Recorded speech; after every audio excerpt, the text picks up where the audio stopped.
Kom ons kyk of hy werk. Ja, ek dink hy werk. Goeiemiddag nogmaals almal, baie welkom by die katekisasie. Kom ons begin deur saam te bid en dan gaan ons sing. Kom ons sluit die oë. Troue Hemelse God en Vader, baie dankie dat U ons hierdie dag skenk. U gee vir ons sonskyn en reën en alles op sy tyd. U gee ons ook oorvloed aan voedsel, ons het klere, ons het alles, Here. Daarin sien ons U liefde vir ons, ons sien ook U voorsienigheid, want U skenk dit aan alle mense op aarde, selfs aan hulle wat U nie dien nie. Daarin sien ons dat U 'n genadige God is, wat opstandige mense baie geleenthede gee om na U terug te keer, en gee dat die mensheid op aarde daardie geleenthede ook sal gebruik om na U as hulle skepper terug te keer. Dankie dat U ons gegryp het en dat ons nou deel van U kerk, van die verbond mag wees waar ons U leer ken en vertrou, lief en dien. Dankie Here dat die katekisasie ook in hierdie lig mag staan en gee ons ook 'n goeie middag. Oor ons gebed Vader, ons bid dit uit genade om Christus wil. Amen. OK julle, ons sing Skrifruiming 24 die eerste vers.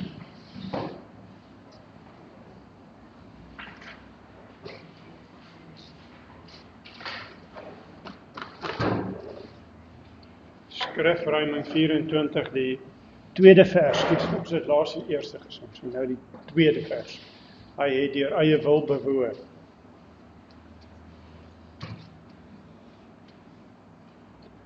Hy het deur eie wil bewoor, dat niks ons ooit weer sou vervreem, om Christus wil uit mededoen, ons as sy kinders aangeneem, dat ons buigen so vrygegewe, in hart en wandel onbevlek, leef voor hom in liefde lewe, wat lewend dooie harte wek.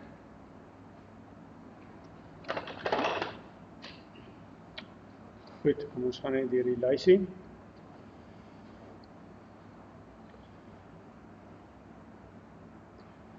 Meneer Heinrich Bouwman is hier so. Ons trek nou by die 5de Februarie, nee. Dan Marius is hier so. Albert is hier so. Armand, is jy hier so? O ja, naby my. Sonika. OK. Werner. Ekskuus mense. Wie van julle was siek gewees? Nog 'n paar mense siek, nee. Verseker is COVID. OK, Stian, jy is hier so. Carmen is hier so. En Margo, ja. Kobus is hier so. Berend is hy al hier so? Nou, hy kom dalk nie of laat. Junel is siek. Thomas, hier so. Annick is hier so. Annika is ook hier so. Henu, jy is hier so. Saskia. Henry. Eben. Grete. Christen. Het iemand oorgeslaan? Gelukkig nie. Right mense. So kan ons aangaan met die katekese. Sê vir my, hou julle van katekisasie? As julle dit nou op 'n ranglys sou plaas, waar sou julle dit plaas? Kan jy vir my iets noem, wie sal ek vra? Annie, kan jy vir my iets noem wat lekkerder is as katekisasie? Sport. OK. En Marius, kan jy vir my iets noem wat slegter is as katekisasie?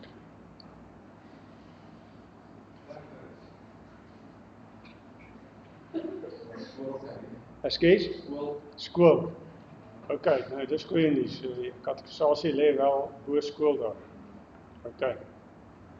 Thomas, wat is lekkerder as katekisasie? Ekskuus? Wat sê jy? Lekkerder as katekisasie. Kerk toe gaan. Ok. Christian, wat is vir jou slegter as katekisasie? Fisies. Ok, dis ook 'n skoolvak, né? Right. Heinrich, wat is vir jou lekkerder as katekisasie?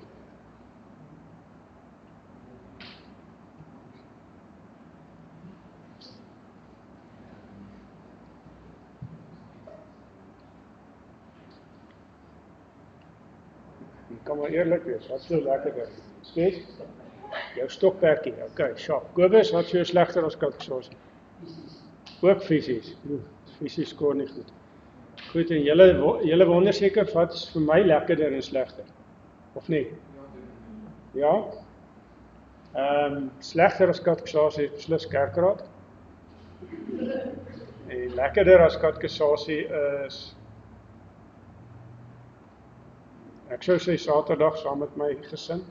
Dis beslis lekkerder. Nie dat julle sleg is nie, hoor, maar dis wel beter, ja. Ok, maar anyway, ek was maar net geïnteresseerd. Ons het laas keer, vir die wat nie was nie, ons is besig om, ons gee almal 'n kans om kort samevatting te gee van die preek wat ons afgelope Sondag gehoor het.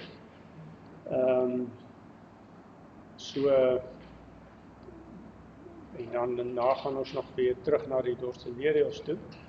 So wie het 'n kans gekry om die preek in die oggend by Maranatha te doen? Kan julle onthou? Wie sou die oggendpreek by Maranatha doen?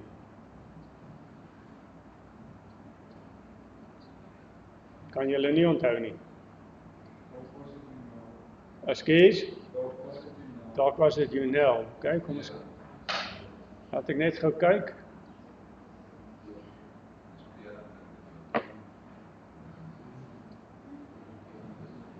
Ek sien dit nie by Jonel nie.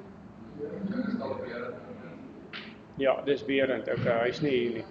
Goed, wie sou die aand doen?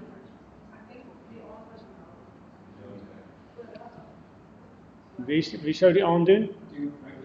Okay. Thomas, wat was? Okay, ek kan onthou wie gepreek het, jy hoef dit nie te sê nie, maar sê vir my, wat was die Bybelgedeelte in die teks?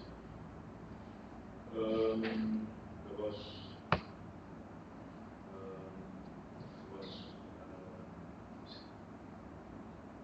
Sondag.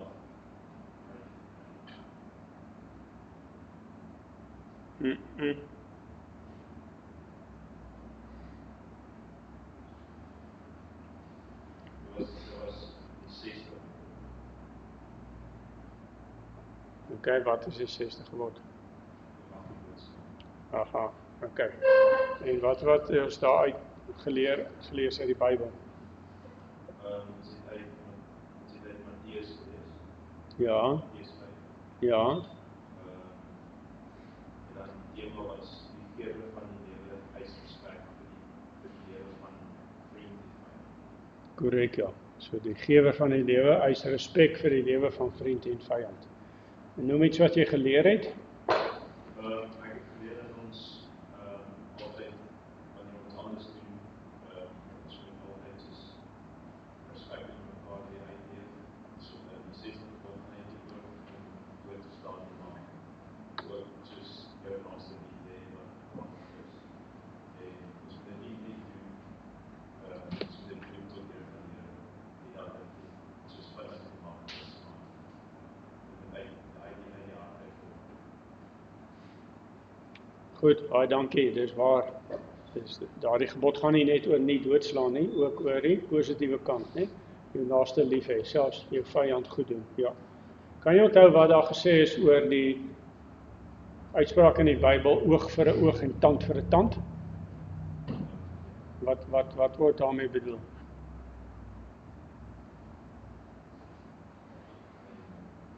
Jy idee? As Stean jou tand uitslaan, mag jy terug 'n tand uitslaan. Wat dan?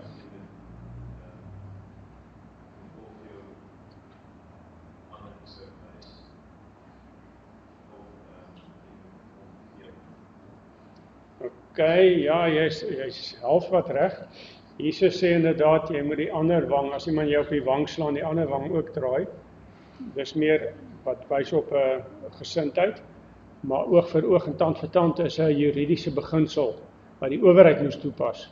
So as Stean jou tand uitslaan, mag jy nie terug sy tand uitslaan nie, maar jy gaan na die gesagsdraer, die owerheid, né? En hy moet straf, en hy mag volgens die beginsel straf oog vir oog en tand vir tand. So die owerheid mag besluit, sy tand gaan ook uit. Nou dit klink snaaks, maar vat 'n voorbeeld van, iemand slaan 'n ander persoon dood, dan kan die owerheid sê, daai moordenaar kry die doodslag, né? Dis dieselfde swaarte van straf. Ja, so dis die juridiese beginsel wat die owerheid kan toepas. Ja, soms kan die owerheid ook besluit as daar versagtende omstandighede is om daai beginsel nie 100% toe te pas nie. Daai vryheid is daar, maar dit is die maksimale wat 'n owerheid kan eis, né? Oog vir oog en tand vir tand. Ja. Goed, baie dankie. Kom ons gaan nou na die Pretoria Kerk toe. So wie sou die oggenddiens gedoen het? Jy, okay. Wie het gepreek? Okay. En die Bybelgedeelte in die teks?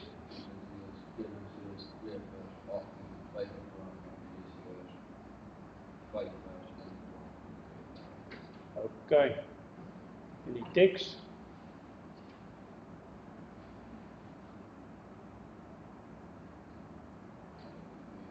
Okay, maar dit was uit daai twee gedeeltes nie mekaar. Okay, en die tema? Die gelukkigste kosbare skepping.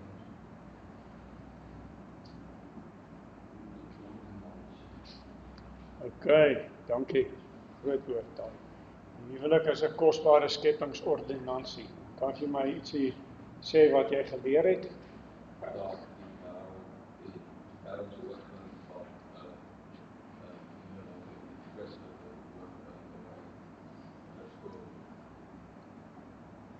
Is daar al net geweer? die Christelike en die daarom so ook van Okay, nou volg ek, ja. Goed, dis korrek. Ja, dis belangrik om dit te besef, né? Wou jy nog iets toevoeg? Okay, so die Christelike oogpunt van die huwelik en die wêreldse visie van die huwelik verskil. Kom ons gaan na die aanddiens. Wie die aanddiens Pretoria gedoen? Sonika? Iets gepreek. Okay, en die Bybelgedeelte?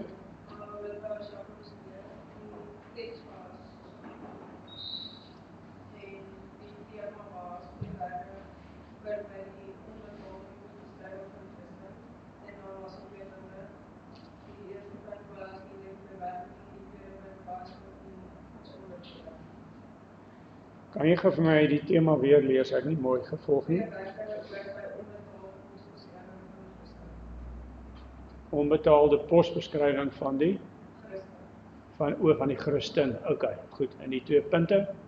Die eerste punt was nie deur goeie werk nie, en die tweede punt was ook nie sonder goeie werk.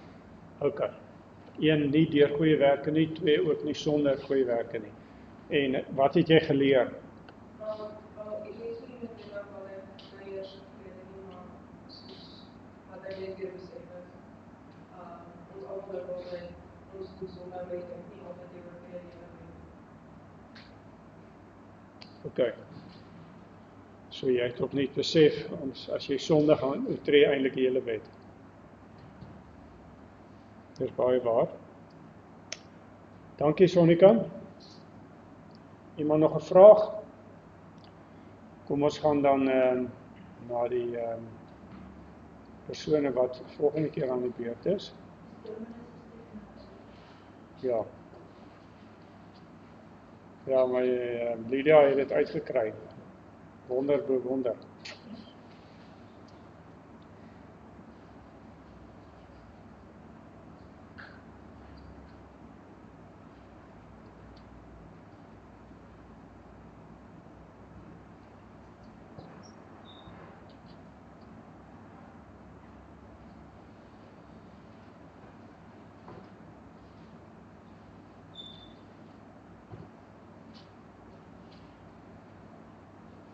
Stean, sou jy die volgende Sondag se oggendpreek doen?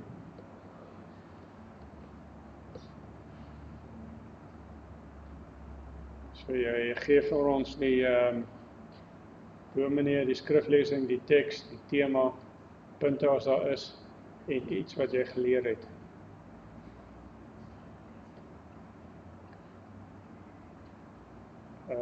Carmen, sou jy die handpreek doen?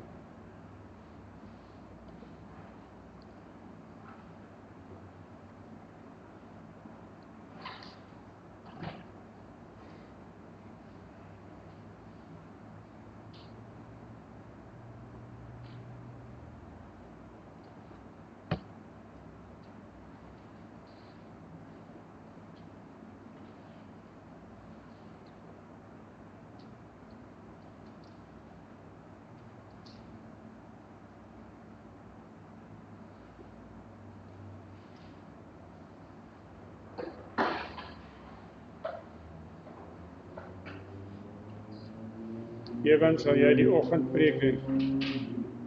Okay. Grete, sal jy die aandpreek doen? Vir Maranatha. Okay. Right.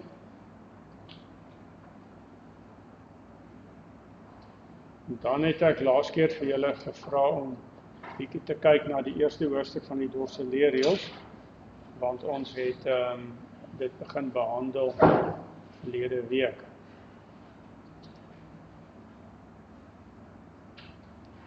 So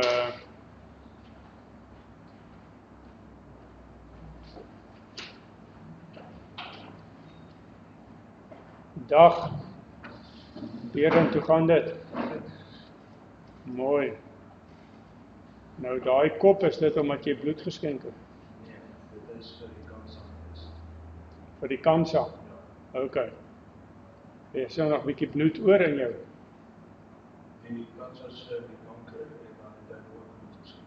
Maar is daar 'n bietjie bloed nog oor in jou? Ok, nie alles geskenk. Goed. Hoor hierso, ons is nou net klaar met die preke, né? Jy sou ook 'n preek doen, né? Is jy reg om gou vir ons te vertel, wat 'n preek sou jy doen? Ok. Vertel maar gou vir ons, wat was die teks, die Bybelgedeelte, die tema? Die Bybelgedeelte is Exodus 3:4-5-17. Die teks was Exodus 3:6-14-15-21. Die tema is die Here roep vir Moses. Ekskuus tog? Die Here roep vir Moses, dis reg, ja, en die punte? Hy rus om toe met sy naam en hy rus om toe met sy wonderwerke. Ja, hy rus om toe met sy naam en hy rus om toe met sy wonderwerke. Iets wat jy geleer het? Elke taak wat ons doen, ons vir ons verkeer om te doen. Dis ons het verantwoordelik. Dankie. Dis 'n mooi, né? Mooi boodskap. Net een vraagie, Berend. Wat was die betekenis van hy wonder dat Moses sy staf op die grond gooi en dan word dit 'n slang en dan tel hy hom weer op en ons het weer 'n stok? Dit was 'n teken van God se mag oor Farao. Dis heeltemal reg, 'n teken van God se mag oor Farao, maar hoekom? Die slang die Farao het op sy en ook op sy staan saam gewees. En die slang is vir hulle 'n teken van mag gewees. Heeltemal reg, ja. So Farao het 'n slang gehad op sy kroon en 'n kobra, sy staf was soos 'n kobra slang, hè. Ja, so met daai wonder illustreer die Here vir Moses, hy is in beheer van Farao. Hy kan doen met hom wat hy wil. Ja. Baie goed so, baie dankie. Goed, kom ons gaan dan nou na die Dordtse leerreëls toe. Voordat ek julle aan die woord stel, wil ek net gou weer by julle hoor. Ek het laasweek verduidelik hoekom die Dordtse leerreëls geskryf is. Dit was 'n reaksie op 'n aantal stellings van die remonstrante, onthou julle. 5 stellings. En ons is nou besig in hoofstuk 1 om die eerste stelling, die eerste dwaling, die eerste verkeerde stelling aan te spreek. Wie kan vir my sê, wie onthou wat was die eerste stelling van die remonstrante? Wie kan dit sê? Kyk bietjie. Ja. Dis heeltemal reg. Ek gaan dit net weer opskryf.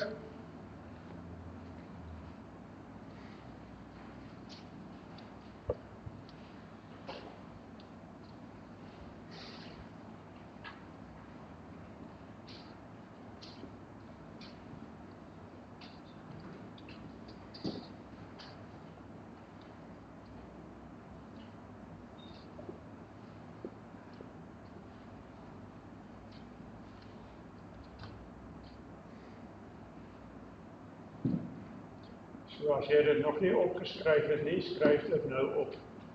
God kies mense uit op grond van vooruitgesiene geloof. Wat beteken dit? God is in staat om in die toekoms te kyk. Hy het lank gelede al in die toekoms gekyk wat mense gaan goed lewe. En besluit ek gaan hulle uitkies in die hemel. En wat mense gaan sleg lewe, en besluit ek gaan hulle nie uitkies nie. Kyk, so dis wat die remonstrante gesê het. Wat dink julle daarvan? Is dit reg in die Bybels? Nee. En nou gaan nou 'n stuk 1 verduidelik hoekom nie, hè? Ons sê nee, dis nie reg nie. Dis nie dat ons ontken dat God in die toekoms kan kyk nie. Natuurlik kan hy nie in die toekoms kyk nie. Maar as jy hierdie stelling onderskryf, dan beteken dit dat jy die uitkiesing eintlik afhanklik maak van die mens se geloof.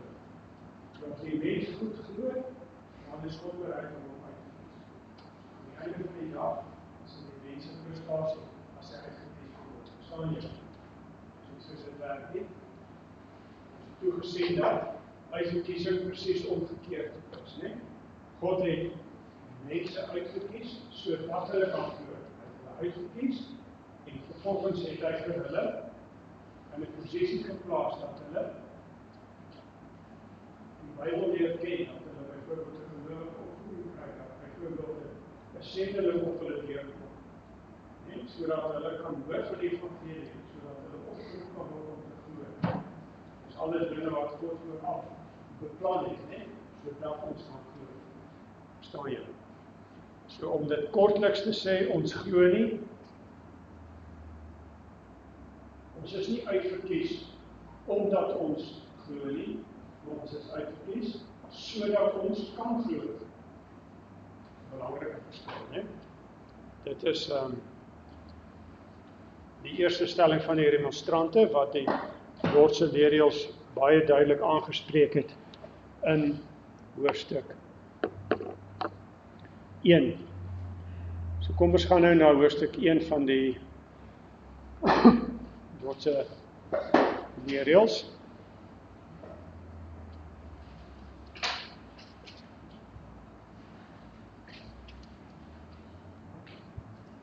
Ek het gevra dat elkeen na 'n paragraafie kyk, is dit korrek?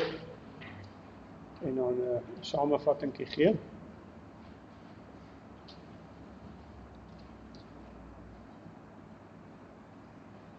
So as ons by die eerste paragraaf kom, wie het dit gedoen? Heinrich, gee gou vir ons 'n kort verduideliking, wat is hier die eerste paragraaf? Ons almal sondig en ons sondig en ons verdien gestraf word, maar ons is nie deur ons genade. OK, so die basiese boodskap van hierdie paragraaf is, ons is almal sondig, ons verdien almal om gestraf te word, maar ons word gered uit genade. OK, dit is die basiese boodskap. Kom ons lees gou die paragraaf vinnig, nou dat ons dit in ons agterkop het. Alle mense het in Adam gesondig en hulle aan die vloek van die ewige dood skuldig gemaak. So dis ons beginposisie, né? Ons almal is vervloek. Daarom sou God niemand veronreg as dit sy wil was om die hele mensdom in die sonde en vervloeking te laat bly en vanweë die sonde te veroordeel nie. So God sou glad nie onredelik gewees het, onregverdig, as hy die mens gewoon gelos het, dat die mens kan kies wat hy self gekies het, naamlik om vir die Satan te dien. Gevolglik leer die apostel, die hele wêreld is voor God doemwaardig. Doemwaardig beteken, hulle moet veroordeel word. Almal het gesondig en het ontbreek hulle aan die heerlikheid van God, Romeine 3. Die heerlikheid van God, wat word daarmee bedoel? Dit verwys na hoe Adam en Eva was, toe hulle geskape is voor die sondeval. Hulle het die heerlikheid van God uitgestraal, né?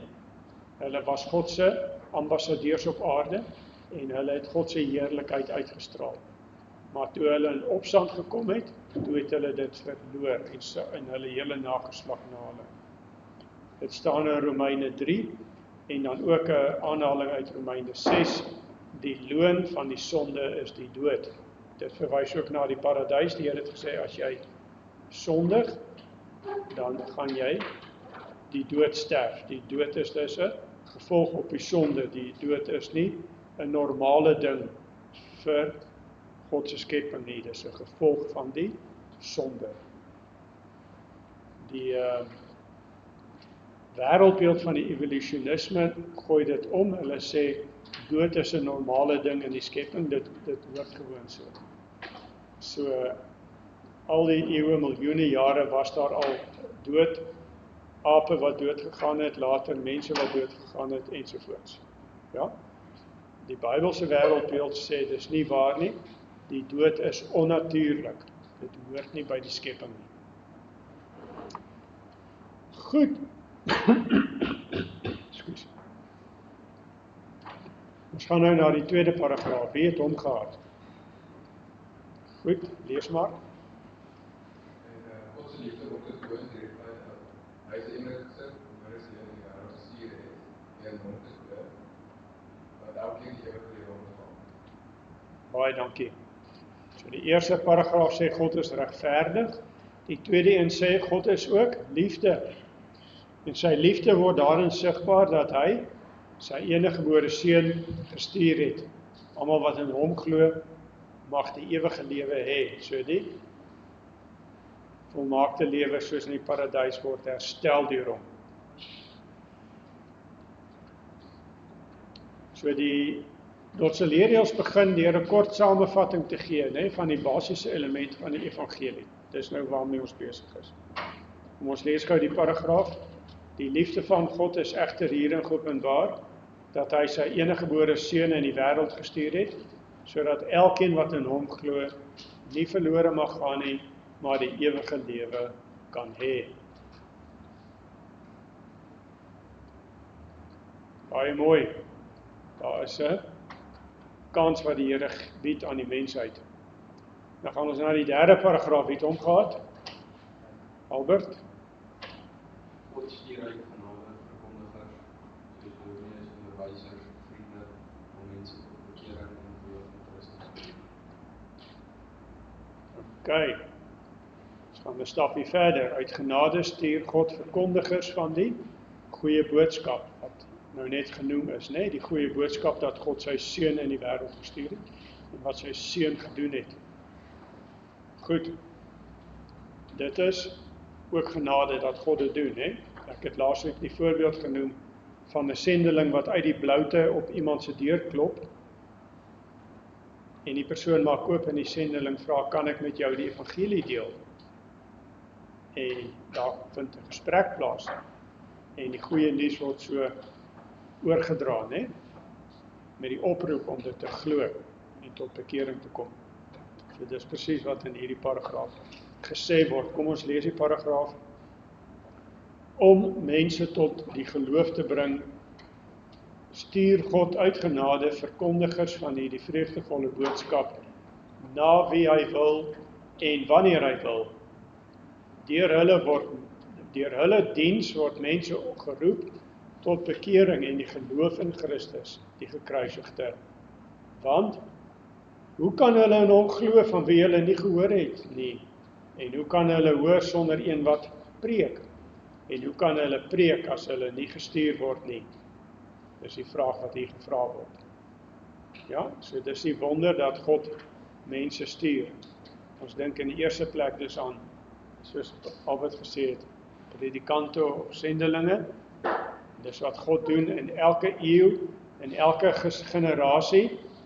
So ek sê altyd op katekisasie vir die jong manne, dink bietjie daaroor na, of die Here jou ook roep om 'n verkondiger te word in die toekoms, om 'n predikant te word. Het die Here jou dalk talente gegee, om byvoorbeeld goed met tale te wees? Het die Here vir jou talente gegee om met mense te kan werk? Het die Here vir jou belangstelling gegee om met sy woord besig te wees? Nou moet ons almal natuurlik met sy woord besig wees en dit ook geniet, maar dan gaan jy dus voltyds daarmee besig wees. Vra jouself dit af, dit sê ek altyd vir die jong mans, né?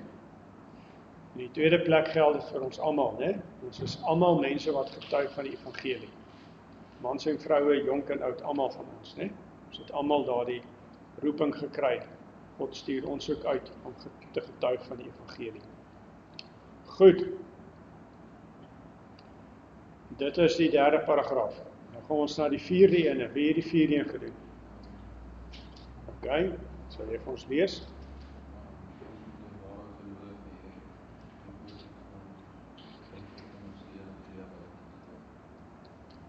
Baie dankie. So ons moet 'n ware geloof hê. Dit gee toegang tot die ewige lewe. Ware geloof is noodsaaklik. Dis wat hierdie paragraaf sê. Kom ons lees gou paragraaf 4. Die toorn van God bly op mense wat hierdie evangelie nie glo nie. Hulle wat die evangelie egter aanneem en die verlosser Jesus met 'n ware geloof, ware en lewende geloof omhels, word deur hom van die toorn van God en van die verderf verlos, en hy skenk hulle die ewige lewe. Nou sê hy, baie dankie. So stap vir stap word hier mooi verduidelik, né, wat die Bybel sê. God stuur sy seun om vir die sonde te sterf. God stuur vervolgens predikers van die goeie boodskap, en dan die volgende stap is, die mense wat dit hoor, word opgeroep om dit te glo. Die mense wat dit nie glo nie, die oordeel bly op hulle sal nie gered word nie. Maar die mense wat dit glo, wat Jesus is mooi uitgedruk hier, wat die Here Jesus omhels met 'n lewende geloof, hulle sal die ewige lewe ontvang. So hierdie paragraaf beklemtoon die noodsaak van die geloof. So dis nie dat 'n prediker die woord verkondig en net die feit dat iemand die woord hoor, gee vir hom outomaties toegang tot die ewige lewe. Dit werk nie so nie, né? Die woord word gepreek en daar moet 'n reaksie kom van geloof daarop. Dit is noodsaaklik om die ewige lewe te ontvang. Goed, kom ons gaan dan na die 5de paragraaf. Wie het hom gehad? Sonika?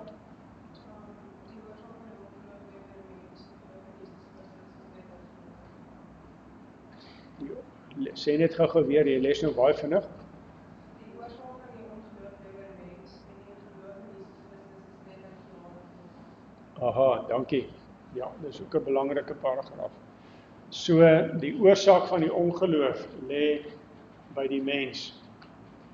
Nou, hoekom staan hierdie hierso? Omdat daar sommige mense is wat redeneer, ek glo nie, omdat ek nie uitverkies is nie. So dis eintlik God se skuld. As God my uitgekies het, dan sou ek geglo het. Maar ek glo nie, want God het my nie uitgekies nie.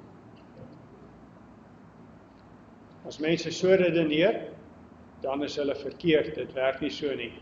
Hierdie paragraaf sê, die oorsaak, die skuld van ongeloof lê by die mens, nie by God nie. God gee vir elke mens op aarde 'n opregte kans om die evangelie aan te neem. Dit word gepreek en God gee vir elke persoon op aarde 'n welgemeende, opregte geleentheid om die evangelie aan te neem. OK. Dis die eerste wat die paragraaf sê. Die tweede enetjie sê, as daar nou mense is wat die evangelie aanneem en wat begin glo, dan kan daardie mense nie sê, dis my verdienste.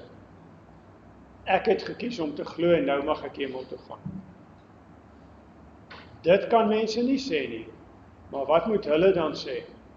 As daar mense is wat kies, ons wil glo, ons neem die evangelie aan, dan moet daardie mense sê, dit is nog steeds uit genade, want uit myself sou ek dit verwerp het, maar op een of ander onverklaarbare manier het die Heilige Gees in my gewerk en my hart sag gemaak, sodat ek die evangelie aanneem.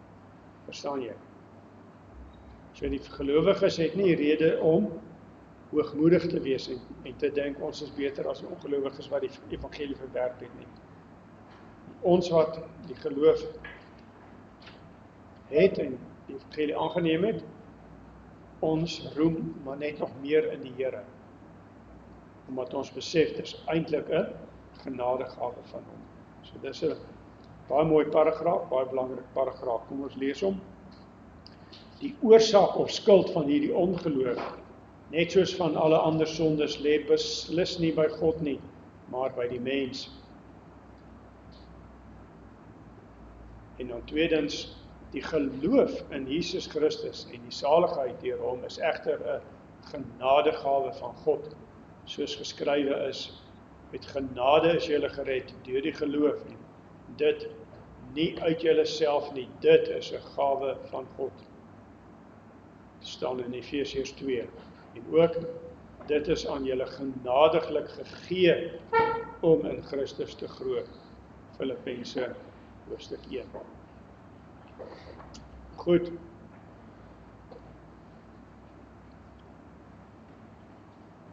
Dan gaan ons na die 6de paragraaf. Wie het hom gedoen? Werner?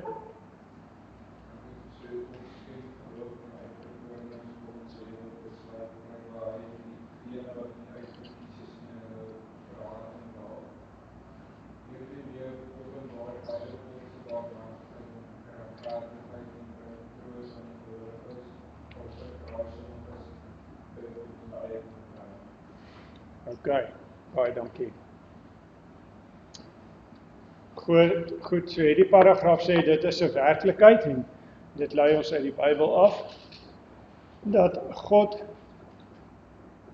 volgens sy ewige besluit, en daar besluit noem ons sy uitverkiesing, sy ewige besluit, aan sommige mense die geloof skenk, en aan ander mense dit nie skenk nie. Die feit dat sommige mense glo, is dus 'n geskenk van God.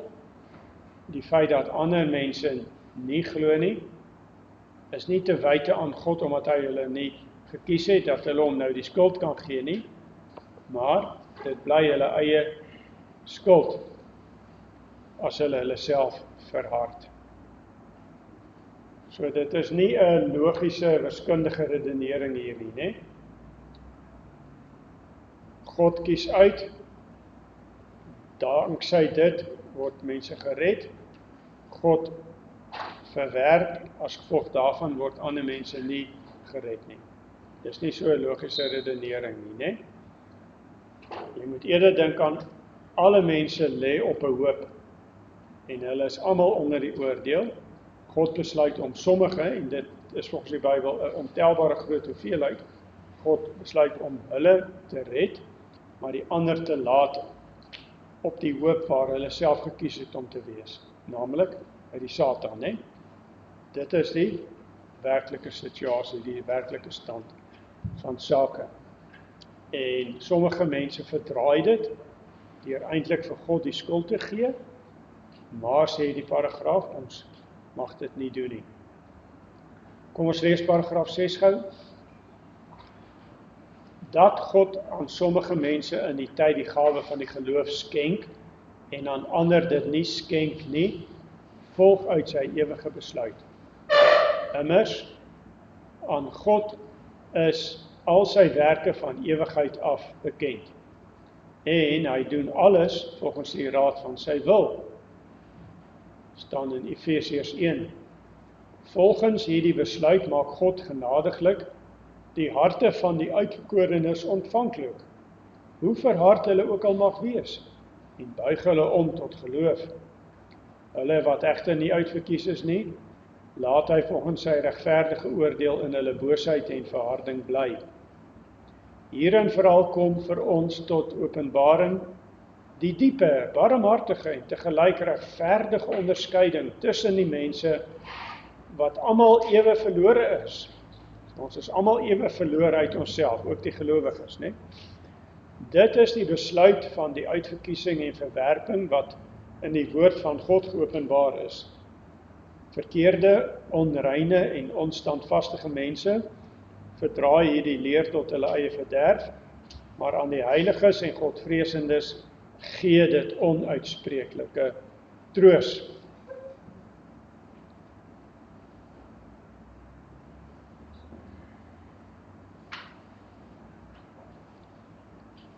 Goed, kom ons gaan na die 7de paragraaf, dis ook nogal 'n lywige een. Wie het 7 gedoen? Carmen, jy's aan die woord.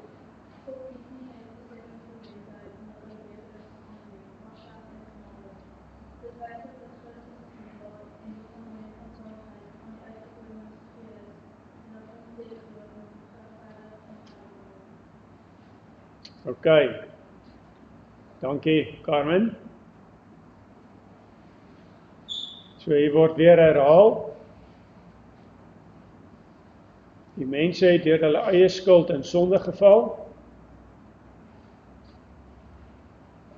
God het uit genade 'n aantal mense uitgekies, en soos ek nou net gesê het, dis 'n baie groot aantal. Openbaring sê dis 'n ontelbare menigte. En dit is volgens sy onveranderlike voorneme. En daai besluit, daai voorneme het hy al lankal geneem, hier staan selfs voor die skepping, baie lank gelede. Hy het besluit om aan die uitverkorenes in Christus die ware geloof te gee. Kom ons lees gou hierdie paragraaf, dit verduidelik homself. Hierdie uitverkiesing is 'n onveranderlike voorneme van God. Daarvolgens het hy nog voor die skepping 'n sekere aantal mense uit die hele mensdom uitgekies. Hierdie mensdom het deur hulle eie skuld van hulle oorspronklike ongeskondenheid in sonde en verderf verval. Die uitverkorenes is dus nie beter of waardiger as ander nie, maar verkeer saam met die ander in die gemeenskaplike ellende. Nogtans het hy hulle uit volkome vrye welbehae van sy wil en uit louter genade tot die saligheid in Christus uitverkies. God het Christus ook van ewigheid af tot middelaar en hoof van al die uitverkorenes en tot fundament van die saligheid gestel. So het hy ook besluit om die uitverkorenes aan Christus te gee om hulle salig te maak. Deur sy woord en gees roep en trek God die uitverkorenes kragtadiglik tot gemeenskap met hom. Hy het dus besluit om aan die uitverkorenes die ware geloof in Christus te gee, hulle te regverdig en te heilig, en om hulle wat kragtig in die gemeenskap van sy seun bewaar is, uiteindelik as bewys van sy barmhartigheid en tot lof van sy oorvloedige en heerlike genade te verheerlik. Te verheerlik beteken dat ons hemel toe gaan met ons ewige lewe erf. Soos geskrywe is, in Christus het God ons uitverkies voor die grondlegging van die wêreld, om heilig en sonder gebrek voor hom in liefde te wees, sodat hy ons voorbeskik het om ons as sy kinders vir homself aan te neem, deur sy Seun Jesus Christus, na die welbehae van sy wil, tot lof van die heerlikheid van sy genade, waarmee hy ons begenadig het in die geliefde, Efesiërs hoofstuk 1. En elders staan daar in die Bybel, dis Romeine 8, die wat hy van tevore verordineer het, verordineer is eintlik 'n ander woord vir uitverkies het, die het hy ook geroep, die wat hy geroep het, die het hy ook geregverdig, en die wat hy geregverdig het, die het hy ook verheerlik. Skryf net daar in hakkies, by hierdie vers, Romeine 38, dis die goue ketting. Daar onthou julle uit vroeëre jare van katkesasie, dat sommiges van julle hierdie Bybelvers geleer het, die goue ketting. So die een ding lei na die ander, hulle is alles aan mekaar vasgebind. Dit begin met uitverkiesing, dit lei tot geroep word, dit lei tot geregverdig word, en dan lei dit tot verheerlik word. OK.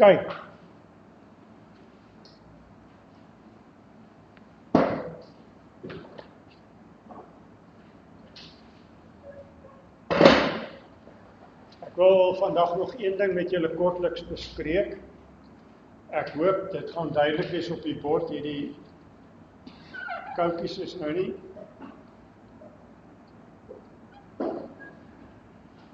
Baie duidelik nie.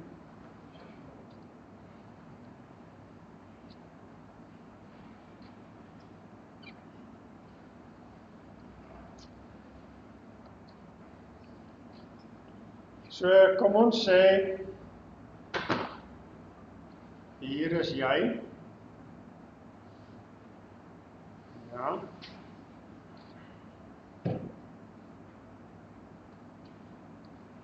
Nou 'n seentjie of 'n meisie is. Hier word jy gebore. Dis jou jaar 0. Ja. En hier gaan jou lewe. Hier is jy 10 jaar oud, jy 20 jaar oud. Kom ons sê, die Here gee vir jou 80 jaar op aarde wat jy gaan lewe. Ja, ons weet nie presies hoe oud elkeen van ons gaan word nie. Kom ons sê, algemeen onthalwe jy word 80 jaar oud. OK? Nou, aan die einde van jou lewe, by jou sterwe, gaan jy of hemel toe,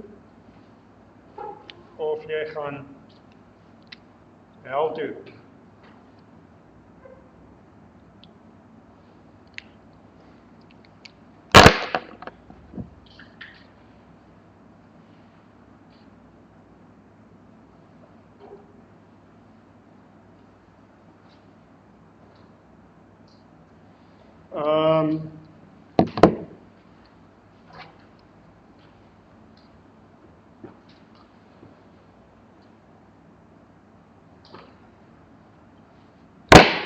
So die groot vraag is,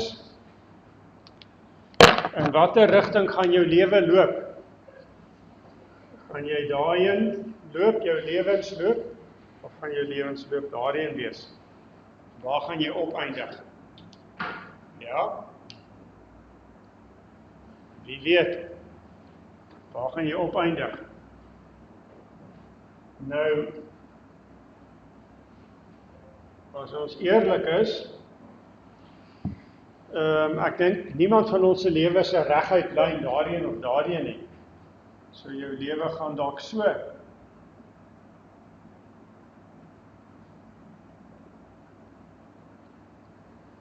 Dis moontlik, né? Jou lewe koers dalk soms in die verkeerde rigting. Uiteindelik kom jy wel in die hemel. Daar's ander mense se lewens wat so gaan. Baie hartseer. Ja? As ander mense se lewens, kom ons sê, 'n babatjie wat op 1 jaar oud sterf, wat so gaan. Okay, anyway, dit word dan nie 80 nie, dan moet dit direk so gaan opgaan. Maar anyway, né? So,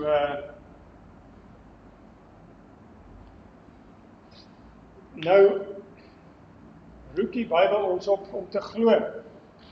Ons moet glo en ons moet die regte koers stap in ons lewe, nee, op pad na die ewige lewe, die hemel, en soos ons weet, ek gaan dit nou nie elke keer herhaal nie, ons uiteindelike bestemming is nie die hemel nie, maar die herskape aarde, as hemel en aarde by mekaar kom en 'n eenheid vorm, nee, dan het ons volmaakte lewe op hierdie aarde wat herskape is. Maar goed, kom ons hou dit voorlopig so. So, ons word opgeroep om 'n goeie lewe te lei, ja, en dat ons lewensdoel by die hemel uitkom, uiteindelik. Nee, jy word opgeroep om te glo, te bekeer, elke keer jou weer van jou sondes te bekeer en weer die regte lewe, die regte rigting in jou lewe in te slaan. OK, tot sover dit. Maar, nou kom ons by hierdie ding. En nou lees ons in die dorseleerreëls dat die Here God het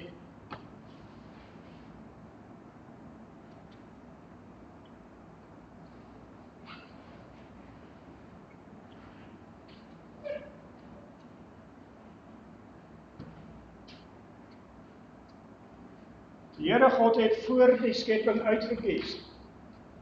Ja, nou wat is voor die skepping? Hierdie is jou jaar 0.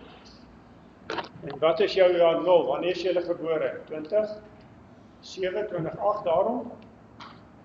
Ja, dis jou jaar 0, maar ja, daarvoor is daar natuurlik baie eeue voordat ons by die skepping kom, né? Maar selfs nog daarvoor staan dat God sy kinders uitgekies het. Ja? So, by wyse van spreuke, God het jou al uitverkies, nog voordat jy gebore is, om hemel toe te gaan. Ja? En by ander mense het God al voordat hulle gebore is, uitgekies om hel toe te gaan. Is dit waar?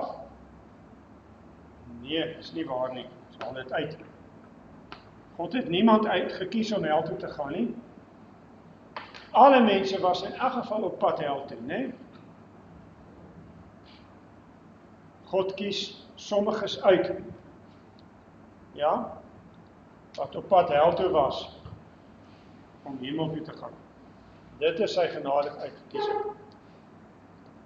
Maar, kom ons kom weer terug by die wat uitgekies is. As God nou al voor die skepping uitgekies het, wat maak dit nou saak hoe jy lewe? Is alles nie nou al klaar voorgeprogrammeer nie? So, dit maak nie saak hoe jy lewe nie. Jy kan maar lelike goed doen, uiteindelik gaan jy toch in die hemel kom, want jy is uitgekies. Is dit so? As mens dit logies benader, dan sou dit waar wees, né? God se uitverkiesing staan vas. Never mind hoe jy lewe, jy gaan uiteindelik toch in die hemel inkom, al glip jy op die laaste nippertjie in. Nee? Dis as jy logiese redeneer, maar dis nou juis wat die dorseleerreëls op grond van die Bybel wil ontken. Dis nie waar nie. En dan het ons twee dinge wat ons altyd langs mekaar moet sê. Ja, God kies uit, alles is aan hom te danke, maar terselfdertyd, God roep jou en my op om goed te lewe, om elke dag om te dien, elke dag in hom te glo, elke dag tot hom te gaan in gebed, elke dag Bybel te lees.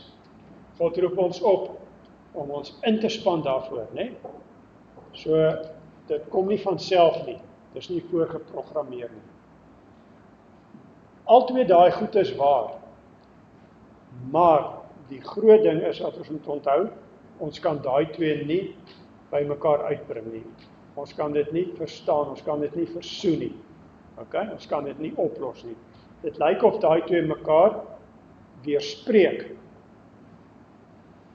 Maar skynbaar werk dit tog saam. Al kan ons dit tog saam nie begryp.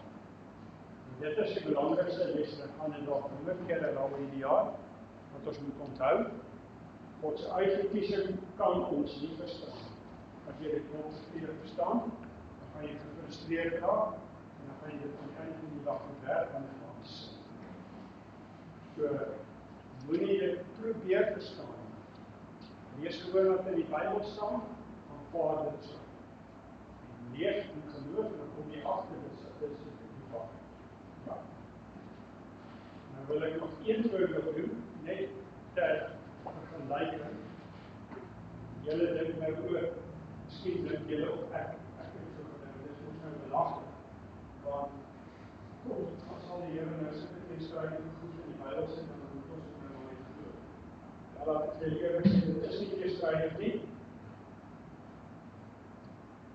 Maar dit is vir ons teestrydig, ons moet ons beperk verstaan. God het 'n oneindige verstand, waarom is dit nie teestrydig? So laat ons dit altyd onthou, né? En die voorbeeld wat ek wil noem is, sommige van julle het gesê, julle hou nie van fisika nie. Okay? Nou, inderdaad, fisika is nie maklik nie. Maar dit is wel 'n baie mooi vak, oor hoe God dinge geskep het, en die natuurwette, né? En een van die natuurwette is deur Newton beskryf, en dit is die aard van lig. Naamlik dat lig golwe is. Wie van julle het al gelees? Dis reg, ja. So lig is golwe. Ja, so jy kan lig verklaar dat dit trek deur die ruimte soos 'n golf, né? Soos 'n golf beweeg op die oseaan, né? Van hier na daar. So trek lig ook deur die ruimte soos 'n golf. Dis wat Newton gesê het. Na Newton is daar nog baie navorsing gedoen deur die fisikuste. En toe kom daar 'n nuwe fisikus, en sy naam was Albert Einstein. En hy het die dinge so bestudeer, en hy kom toe tot die konklusie, Newton is reg, lig is 'n golf, maar wat ek nou agterkom is, lig is ook deeltjies. Dit klink ingewikkeld, maar die fisikuste onder ons sal dit verstaan. So lig is ook deeltjies. Nou 'n golf en 'n deeltjie, dit is in fisika twee teenoorgesteldes. Maar Einstein het gesê, lig is nie net 'n golf nie, hy het ook 'n element, 'n eienskap dat dit deeltjies is. Dit klink onverzoenbaar, want dit moet op wees, het ons altyd gedink. Maar nou blyk dit is en. Nee? So dit is maar een voorbeeld, en daar's nog meer voorbeelde wat ons in die Bybel kan gee, uit die werklikheid kan gee, uit die wêreld, van dinge wat nie of is nie, maar en ons kan nie verstaan hoekom dit en is nie, maar dit is en, né? En dit is die les wat ons vandag dus leer. Uitverkiesing en geloofskeuse is en. So jy is nie 'n robot wat deur God geprogrammeer is om uitverkies te wees en dinge gebeur vanself nie. Al is jy uitverkies, nog steeds die opdrag vir jou om 'n gelowige lewe te lei. Met selfs die moontlikheid dat daar mense is wat in die kerk gebore word en in die kerk opgroei, maar wat die geloof werk dat hulle hel toe kan gaan. Selfs daai moontlikheid bestaan, né? Ja. OK, dit is genoeg vir vandag. Daar is sommige wat nou nog nie 'n beurt gekry het nie. Moenie julle goed weggooi nie, asseblief. Ons sal hopelik volgende week daarby uitkom. So hou dit. Ja? En dan ek het vir diegene wat preekverslag gaan skryf, julle weet wie julle is, né? Goed, mense. Tot sover die katekisasie. Kom ons kyk net, wie gaan afsluit. Grete. Net gou iemand aanwys vir volgende keer.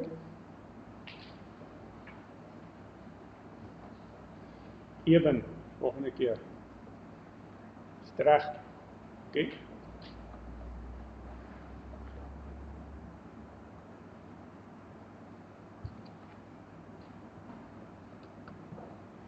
Kom ons sluit die oë, dan bid ons saam.